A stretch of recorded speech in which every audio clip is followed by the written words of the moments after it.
Hello, नमस्ते, सत श्री अकाल, आदाब। आप सुन रहे हैं आपका favourite podcast channel the mix अड्डा। डिजाइन योर ओन इमेजिनेशन, मतलब कि अपनी सोच को आकार देना। और इसी थीम से हम लेके आए हैं एक नई स्टोरी, एक नई पॉडकास्ट। हमारी इंटरव्यू सीरीज का एपिसोड 3 फाइनली बहुत वेट के बाद आ गया है।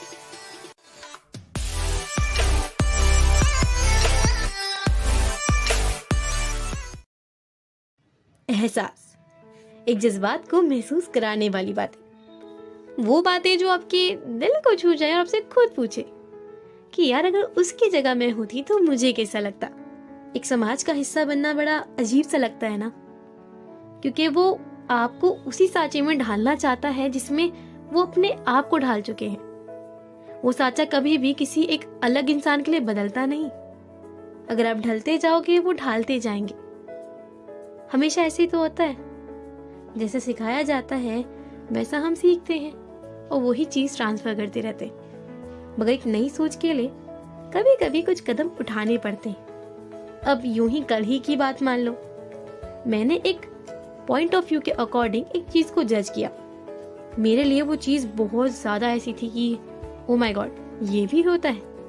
वो था एक पोएट्री।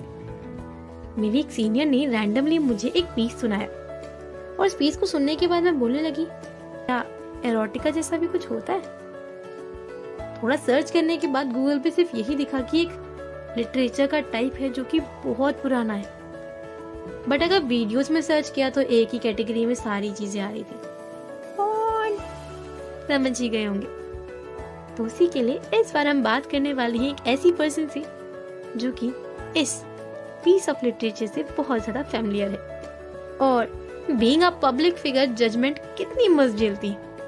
अब आपको सुनने में चीजें नॉर्मल लगेंगी, but imagine you are a part of that society जहाँ पे आपके कपड़ों पे कमेंट होते हैं, ओहो ऐसे भी चलना होता है, इस पे भी कमेंट होते हैं, हाय हाय ये तो बहुत लोगों से बोलती है, पक्का सारे इसके बॉयफ्रेंड नहीं होंगे। ज्यादा बोलने पे, कम बोलने पे, मुस्कुराने पे, चुप रहने पर, आंखें उठा के देखने में, आंखें झुका के देखने में, हर चीज पे कोई ना कोई कुछ ना कुछ बोल ही जाता है। तो जानेंगे हम किसी ऐसी आवाज को, जानेंगे किसी ऐसे इंसान को, और कैसा लगता है जब हर दूसरे दिन कुछ ना कुछ आपके साथ होता रहता है मगर आपकी मुस्कान कभी कम नहीं होती। और हाँ, हमारी टीवी सीरीज की एक खासियत है, यहाँ पे कोई भी आवाज ऐसी नहीं होती जिसे आप जानते हो या जिसे मैं जानती हूँ। वो आवाज उसकी पहचान के लिए जानी जाती। कभी कभी वो कोई भी हो सकता है, यूं कहूँ जो हमारे बीच में है और हमें कभी दिखा नहीं। बस जरूरत है तो उस नजरिए की।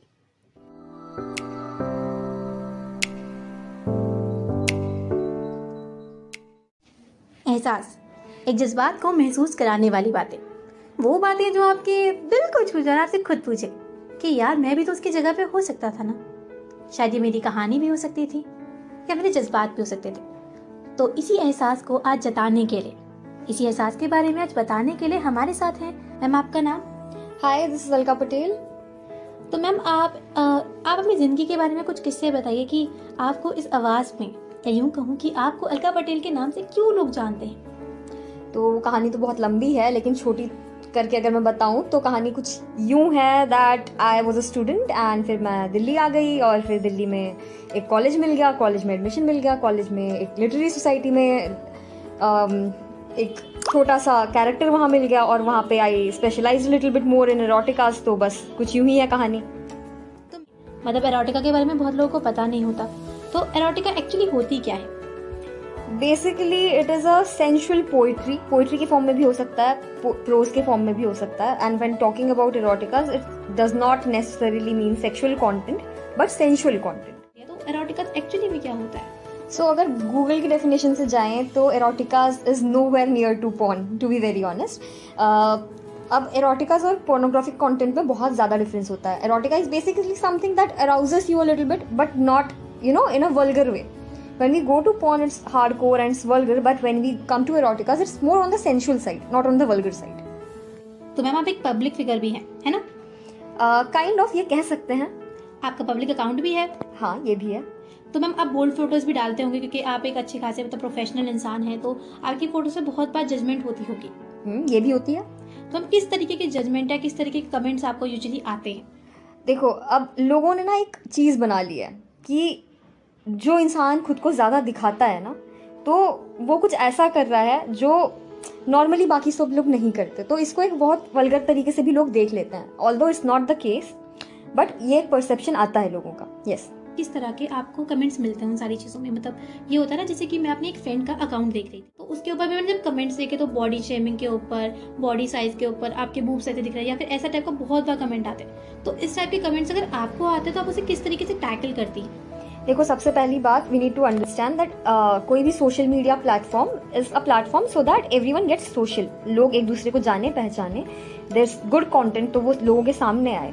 तो when somebody puts up some comments like this which is really not right, which body shame someone, तो हमको सबसे पहले जो मेजर लेना चाहिए, that's reporting the account, because that's not like social media platforms are not places for such people. Yes. We are trying to come out to a world which is more open to every kind of thought process. It's human body, it's basic human body जो कि हर इंसान के पास है, and now it depends on the other person कि वो उस चीज़ को कितना छुपाना चाहता है, कितना दिखाना चाहता है, and that I think should be उसी इंसान के पास उतना हक होना चाहिए कि वो डिसाइड करे वो, and not the other people around them.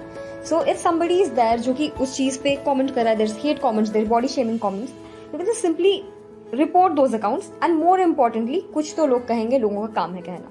So if you are comfortable in your skin, go ahead with it.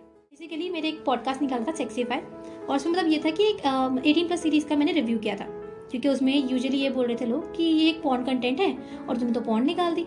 तो उस टाइप का ऐसा होता है कि आपका कंटेंट आपको जज करता है। तो बहुत बार ऐसा आपको हुआ होगा कि आप मतलब डिमोटिवेट हुआ होगा, आपका मन क्या होगा कि आप उस प्रोफेशन को या फिर उस चीज़ को छोड़ दो या फिर आप स्किप कर दो अपनी लाइफ से, कि अगर मुझे वो चीज़ इतना सपोर्ट नहीं कर रही है, लोग मुझे इतना ही जज कर रहे हैं या फिर बहुत कम लोग उसके फेवर में हैं। तो मैम आपका मतलब ये कभी स्टेज आया था आपकी लाइफ में? It's very natural when 5 people are against you, तो ये चीज़ होती है, दिमाग में आती है कि क्या इस चीज़ पे गिव अप कर देना चाहिए। वहाँ पे एक बहुत सिंपल सा प्रोसेस होता है, टेक अ ब्रेक, लंबी सांसें लो, understand why you are doing it, if you are clear with your goal, go ahead with it. कुछ तो लोग कहेंगे, लोगों का काम है कहना, वही है सारी बात। आप उन लोग कहना चाहोगे जो उस चीज़ को फेस कर रहे हैं और गिव अप करने वाले हैं, तो आप उन्हें क्या कहोगे? Okay, so first of all, the world has opened up to a lot of thoughts now, and most of the thoughts are really progressive. फिर भी there are a few thoughts जो they pull people back. So in case you have that, I'm sure अगर एक इंसान demotivate कर रहा है, there are 5 people who are supporting it. So उस चीज़ में ये करना होता है that you either you report the person who is trying to pull you back, or you put this up. Like you point that thing out that how that one person is trying to demotivate you, and I'm sure कि 10 लोग ऐसे होंगे who will help you grow with your content and not pull you back. जिससे कि आपने कुछ stories पे भी डाला था उन सारी चीज़ों को कि आपको अगर कोई डिमोटिवेट करता था, Yeah. ताकि उस इंसान को रियलाइज हो उस कमेंट के बारे में कि उसने Yeah. सही नहीं किया। That's one way to deal with it. Because देखो, कुछ तो लोग कहेंगे, लोगों का काम है कहना, तीसरी बार है ये, but that is the entire point कि कुछ लोग अगर अच्छा कह रहे हैं, कुछ लोग बुरा भी कहेंगे, और अगर बुरा जो कह रहे हैं उनको अगर आगे ना रखा जाए कि ये भी चीज़ें हैं जो होती हैं, they'll never realize. तो इसलिए if there's something like that, somebody is trying to pull you back, don't look at it. Look at the people who are trying to support your content. You are doing it for a reason. You are doing it because you want to do it. So there are people who are supporting you. Look forward to those people. Don't look to the people who are trying to pull you back.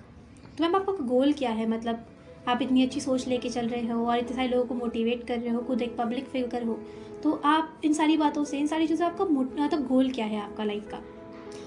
Basically अभी goal as such, there are short term goals and there are long term goals. So long term goal is something जो कि तुम short term goals achieve करते करते ही आगे जा पाओगे. Right now the shortest goal that I have is I'll do what I want. I don't care what people say. Because if I start caring about people, यार 1000 लोग हैं, 1000 लोगों के 1000 thoughts हैं. I cannot deal with all of them. So I'll just deal with what I think, what I want to do, and that's what I do. So I'm sure when people see that this is also a person, this is also someone who does things like this, there's this person who is taking things the way she wants to do, she wants to deal with them, so there are other people who get inspired and look at me as that, and they start doing the same thing. They follow what they want to do, they follow their passion, they follow what their heart wants them to do. So yeah, and last line, कुछ तो लोग कहेंगे लोगों का का काम है कहना। भाई कुछ तो लोग कहेंगे, लोगों का काम है कहना। विद दिस थॉट मैं आपसे विदा लेती हूँ। दोबारा आऊंगी कुछ ऐसे ही किस्से, कुछ ऐसे ही एहसास के साथ। अगर आपने अभी तक हमें इंस्टाग्राम पे फॉलो नहीं किया तो जल्दी से कीजिए, मिक्स अड्डा पॉडकास्ट। और हाँ, स्पॉटिफाई पे भी फॉलो करना ना भूले। सुनते रहिए, सुनाते रहिए मिक्स अड्डा पॉडकास्ट को। By Priya Kumari. Thanks for listening.